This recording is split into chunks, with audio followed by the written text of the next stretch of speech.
We came up with the security stone because we'd seen all sorts of public violence and we couldn't understand why more people weren't mentally prepared to deal with it. Remember the Aurora, Colorado shootings where a shooter entered a theater and started gunning people down?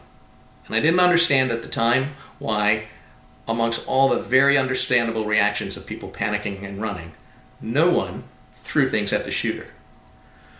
With the soda and the popcorn, that guy could have been tarred and feathered, and he'd at least have been marked so that when he left the theater, he would have been recognized immediately as the perpetrator. Fortunately, that gentleman was caught, but not before the cost of many, many lives. We go forward in time a little bit. The Pulse nightclub shooting was an instance where a lot of people were very heavily armed, and faced with violence and chaos, everyone panicked and ran. But heavily armed? Of course. They had bottles, they had glasses. Those things really would have hurt. And with the hundreds of people there, if they turned on the shooter would not have had a chance. But as it was, panic held the day. And it's very understandable that that might happen. But it's also possible that anyone in a similar situation could have thought ahead and had some reaction that would have been more taking control of a defensive side of things. If we forward a little further in time, the Waffle House shooting that happened in Nashville, one guy just happened to be prepared. He had the mental preparedness or presence of mind to do something.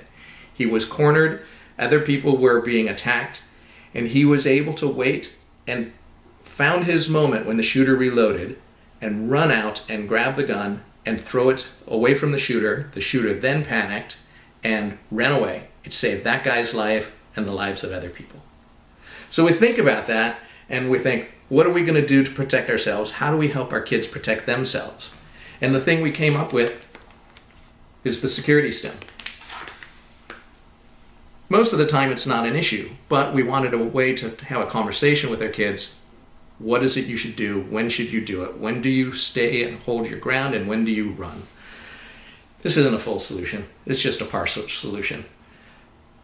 It's something that you can keep with you. It's a reminder that the most powerful thing you have to defend yourself is your brain. So, if ever faced with some terrible circumstance, think. Know when you need to run.